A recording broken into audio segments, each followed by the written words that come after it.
Hey, what's up everybody? Jake here and welcome to the hobby. I was casually browsing eBay and I noticed something pretty scary. I know. It's an Umbreon VMAX PSA 10 slab and it's going for $2,400. That's already pretty scary because that's a lot of money for a modern Pokemon card. What is extra scary about this card is that this Umbreon VMAX slab is fake. This slab is fake.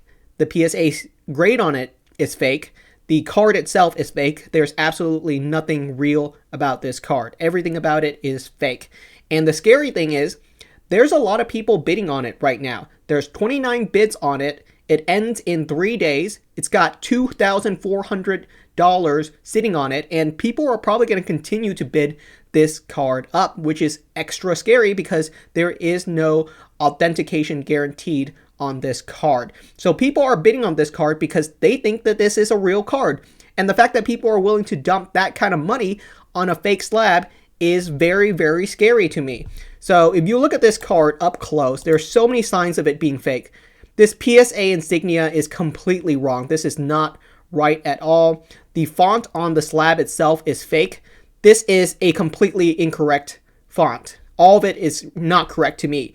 Especially the Umbreon itself. The texture pattern is wrong. This is not how the Umbreon VMAX's texture pattern should look at all.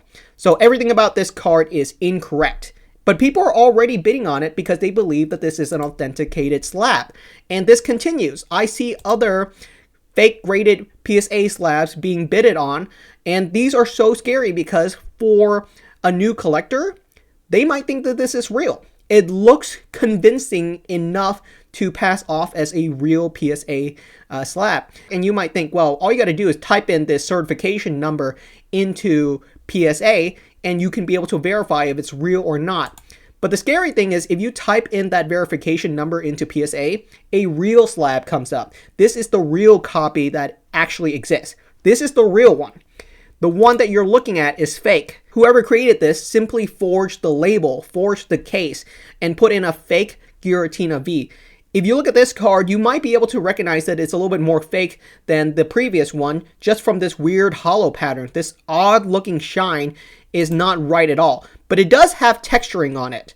So that's the scary thing, is that these fakes now have actual texturing on the card. It isn't the right texturing, but at least they're trying, so that is extra scary.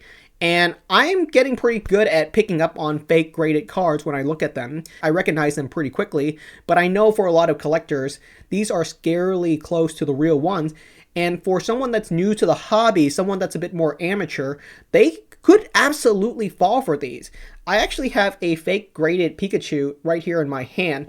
You might not even recognize that it's fake. Across from the webcam, you might think this is a real card. It's got real texturing on it. It's got real hollow pattern on it. It looks like a real PSA slab to someone that is across the room. This could potentially fool them. I have this copy inside of my collection as an example of a fake proxy for my own personal comparison, but it's scary how many fakes there are out there. So I did just a quick search. I just typed into the eBay search Pokemon cards, and I tried to see how many examples of fakes I could find. Base set Charizard, way too glossy, way too shiny, so many other errors with it, like the font is absolutely incorrect. There's all kinds of issues with this one. There isn't even any hollow to it. There's no shine. There is no hollow pattern on this specific card. Again, Moltres and Zapdos and Articuno. I remember us talking about this card. Absolutely fake. Again, with that weird shine. The border is incorrect. Way too thick. And they have multiple copies of other fake cards.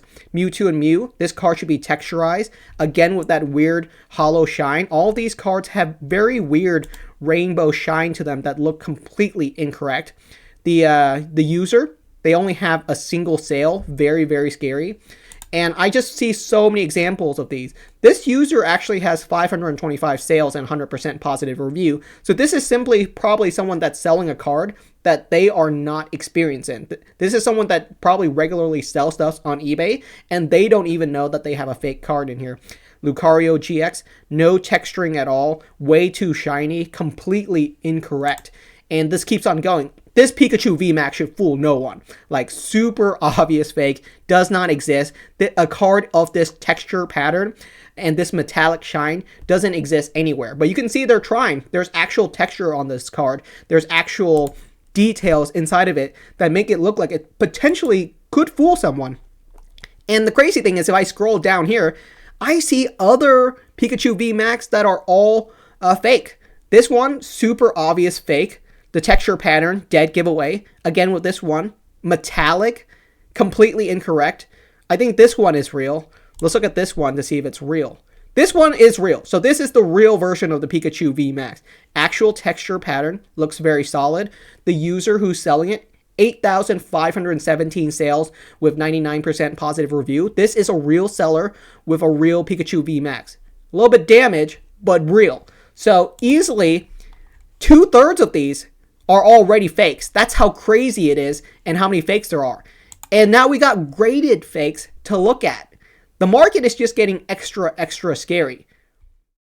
If I look at this user that is selling the fake graded slabs, I can see that they have a couple of other sales. And all of these slabs are fake. None of these are real. Let's look at this Charizard. Yeah, absolutely a fake Charizard. Nothing real about it. Again, really weird texture pattern on it. But they're trying. There's a weird shine to it. That doesn't look right at all. The PSA, again, the symbol in the middle should not be that shiny. That's incorrect. And the font. You see these zeros? They're way too skinny. I know that doesn't seem like much. It's nitpicky, but it's little stuff like that that are the giveaways for these fakes. So just be careful out there. There's a lot of fakes. Fake graded Pokemon cards, fake normal Pokemon cards, fake everything, actually. And eBay does catch a lot of these, but because of how rampant the market is, because of how much value there is in the market, there's a lot of incentive to fake these cards because they're getting scarily close to the real ones. Is it possible that within the next 6 to 12 months, they get the PSA label nailed down? Is it possible for them to get the font nailed down? Yes. Within the next 10 months, they could have everything nailed down to the point where this could fool me. If I look at a card through a photo, I might be fooled by it. Holding it in your hand is a little bit different. You can usually tell when it's fake in your hand. But through a photo, if they can nail down some of the more basic stuff, it can get scarily close to the real ones. If we go back to the Giratina V, it's very little stuff that becomes nuanced when you're comparing the fake versus the real one. A lot of people look at the G. I don't know why, but they never get the G in correctly. The zeros on real PSA slabs are also a little bit more fat. And I know this is real nitpicky, but this is how we recognize the fakes and reals. So the G right here, if you notice, it's a very rounded G, and they don't have a little bottom part to the G. If I go back to the fake Giratina slab, you can see the G looks completely different from the one we just looked at. It has this little nub on the very bottom end of it that the normal one doesn't have. And same with the zero. The zero is a little bit skinnier on the fake ones. This should not fool you. Obviously, I'm pointing out like very small stuff, but I really hope this doesn't fool anyone. And I hope you guys aren't bidding on these fake slabs because these are going to continually to pop up more and more often on all kinds of users. Don't think that if we ban some of these users that this is the end of the story. There's just going to be more and more fake accounts popping up with lots and lots of fake slabs. Some of these people that are selling these cards probably don't even know that they're fakes. So that can definitely occur as well. Just be careful out there. Reduce as much risk as you can when you're buying these cards because the market is definitely very scary right now. And I would not recommend spending thousands of dollars on something unless you can really confidently believe that you're getting a good deal and that you have a legitimate item in your hand. Thank you so much for watching, guys. Hope you guys enjoyed today's video. I am definitely making a lot more videos than I normally do, and that's on purpose. I think there's a lot of stuff that's happening in the hobby right now rapidly, and I definitely want to keep you guys as updated on that information as much as possible, especially on things like this that I definitely want viewers to be cognizant of and avoiding. Thank you so much. Hope you guys enjoyed today's video. Let me know what your thoughts are. If you have any additional questions on fake Pokemon cards, leave them down in the comment section, and I'll be happy to answer you guys. See you guys next time.